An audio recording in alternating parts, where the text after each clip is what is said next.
আপনি তালাকের বিষয়ে ওনাদের দুইজনকে কোনো একজন আলেমের কাছে যেতে বলবেন।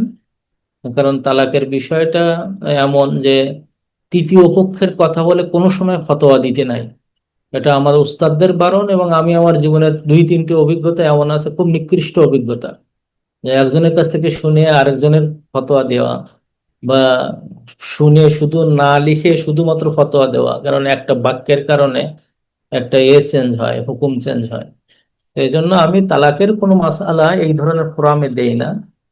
আরো তো আরো হলো সমস্যা হলো যে আপনার নিজের না, এটা অন্য ইয়ে।